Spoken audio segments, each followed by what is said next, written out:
पिछले बार हम लोगों ने ये देखा था कि हमारे पास में इलेक्ट्रोस्टैटिक चार्जेस क्या होते हैं एंड उन सब की प्रॉपर्टीज क्या होती हैं। इस बार हम लोग उसके आगे जाने वाले हैं।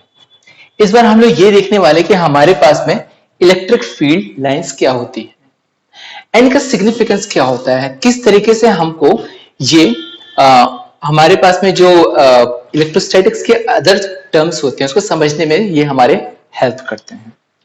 तो हमारे पास में इलेक्ट्रिक फील्ड लाइंस क्या होती हैं, सबसे पहले हम लोग ये देखते हैं।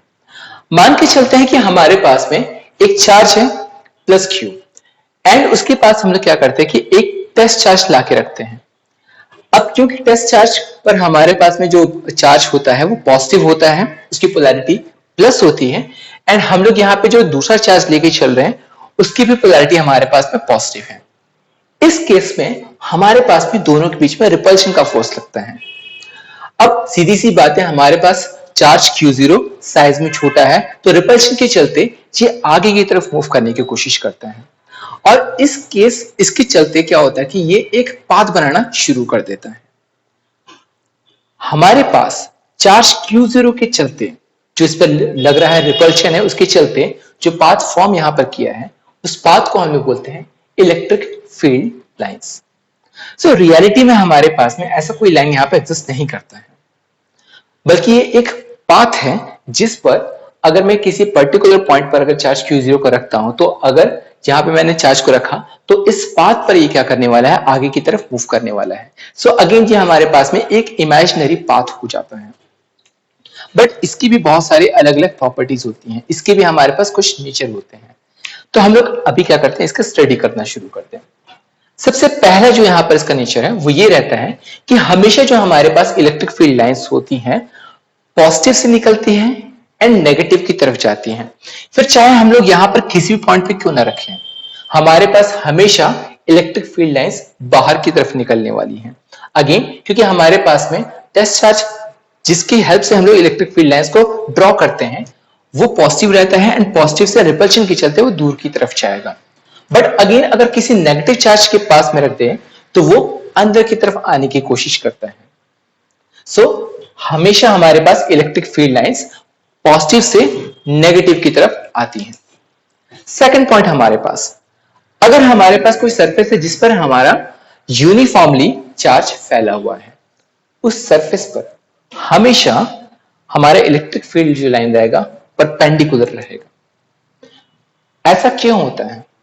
हमको तो ये पता है कि हमारे पास में जो लाइक चार्जेस होती हैं हमेशा क्या करती है, रिपल्शन करती है एंड अनलाइक चार्जेस होती है हमेशा अट्रैक्शन करती है।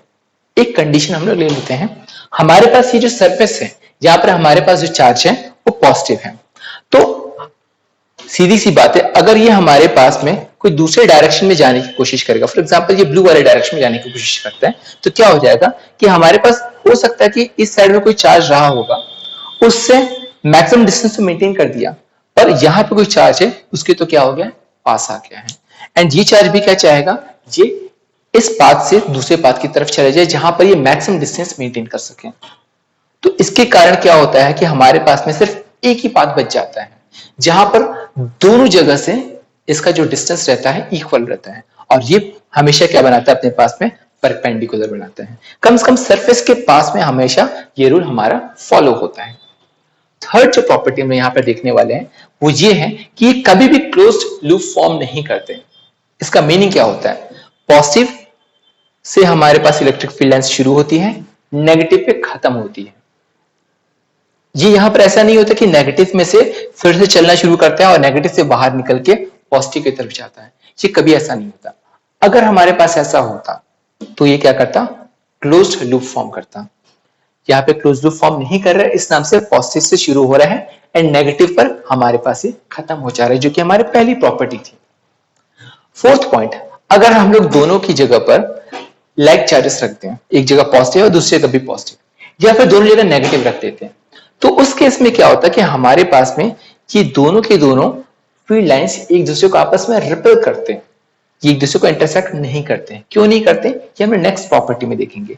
बट इस रिपल्शन के चलते क्या होता है कि हमारे पास में ये अलग ही तरह का पैटर्न हमारे पास बीच में फॉर्म होता है एंड जस्ट वो लाइन, जिस लाइन पर हमारे पास ये दोनों चार्ज मिलते हैं, उस लाइन पर हमको मिलता है नल पॉइंट, जस्ट बीच में। मतलब वहां पर अगर मैं इलेक्ट्रिक फील्ड की वैल्यू को मेजर करूंगा तो वहां पर मुझको इलेक्ट्रिक फील्ड की वैल्यू मिलने वाली है 0। फिफ्थ पॉइंट पर आते हैं हम लोग यहां पर। जैसे मैंने इससे प्रीवियस वाले पॉइंट पे बोला था कि कभी भी हमारे पास ऐसा नहीं होता है कि दो फील्ड लाइंस आपस में एक दूसरे को इंटरसेक्ट करें, ये नहीं होता है। अगेन इसके पीछे का रीजन क्या होता है? मान के चलो ये कंडीशन में ले लेते हैं कि एक स्पेशल कंडीशन है जहां पर ये दोनों एक दूसरे को क्रॉस कर रही है। तो क्या होता है कि इस पॉइंट पर हमारे पास दो डायरेक्शन हो जाएंगे। इस पॉइंट पर हमारे पास इलेक्ट्रिक फील्ड ऊपर की तरफ भी जाना चाहेगा एंड नीचे की तरफ भी जाना चाहेगा। बट क्या यह पॉसिबल है कि हमारे पास में ऐसा कोई भी वेक्टर क्वांटिटी है जिसके पास दो डायरेक्शन साइमल्टेनियसली एक साथ हो सके? ये पॉसिबल नहीं है। इसलिए इस टाइप का इंटरसेक्शन हमारे पास में पॉसिबल नहीं होता है। एंड अगेन जैसा कि हमने ऊपर में देखा था कि हम लोगों ने डायरेक्शन फाइंड आउट करने का कोशिश किया था किस चीज का? इलेक्ट्रिक फील्ड का। ये हमको पता कैसे चलता है? सिंपल सा रूल है, अगर हमारे पास में एक इलेक्ट्रिक फील्ड लाइन है, चाहे वो कर्व के फॉर्म में रहे या फिर स्ट्रेट लाइन रहे, किसी भी पॉइंट पर अगर मैं एक टेंजेंट को ड्रॉ करता हूं, अगेन अगर मैं किसी इलेक्ट्रिक फील्ड लाइन पर एक टेंजेंट को ड्रॉ करता हूं, तो हमारे पास क्या हो जाता है?